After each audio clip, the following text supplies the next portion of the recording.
Number 15 देखिए, कह रहा है बिंदु -4, -3 से जाती हुई बिंदु 1, 3 तथा 2, 7 को मिलाने वाली रेखा लंब रेखा का समीकरण। चलिए तो इसको समझते हैं।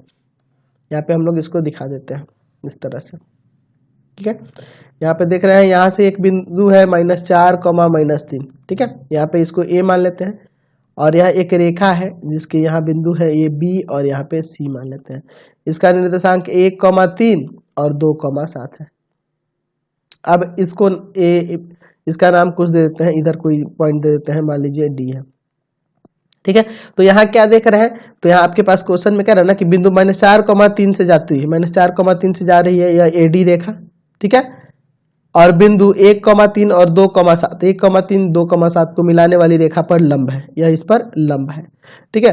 तो हमें इस लंब रेखा का समीकरण यानी एडी का समीकरण निकालना है, ठीक है। चलिए तो हम मान लेते हैं कि माना रेखा एडी बिंदु ए -4, 3 से गुजर रही है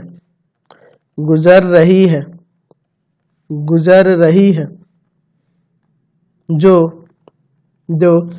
बी 1, 3 तथा सी 2, 7 को मिलाने वाली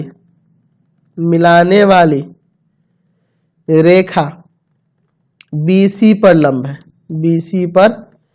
लंब है, यानी कि यहाँ आपको क्या पता चला कि AD जो है BC पर लंब है। तो आपको पता है कि दोनों के ढाल का गुणनफल, AD के ढाल का गुणनफल और BC के ढाल का गुणनफल, दोनों का प्रोडक्ट -1 आएगा। चलिए तो यहाँ पे AD को ऐसे रखो, AD का ढाल ऐसे रखो, BC का ढाल आप निकाल सकते हो y2 - y1 7 - 3 और बटा में x2 - x1 बराबर -1। तो यहाँ से ढाल AD का आपका निकल जाएगा। देखिए यहाँ घटाइएगा 4, नीचे 1 आएगा, नहीं लिखेंगे, यानी कि यहाँ से AD का जो ढाल आ गया वह -1/4 आ गया, तो ढाल निकल गया। तो रेखा हमने AD का ढाल निकाल लिया और एक बिंदु दिया ही है, तो रेखा का समीकरण निकालने के लिए फॉर्मूला लेते हैं y - y1 ढाल उसका और फिर x - x1 इंटू में, यही ना होगा। तो ये x1 y1 मान लेंगे, ढाल आ ही गया तो आप इस रेखा का समीकरण निकाल देना, हो जाएगा क्वेश्चन।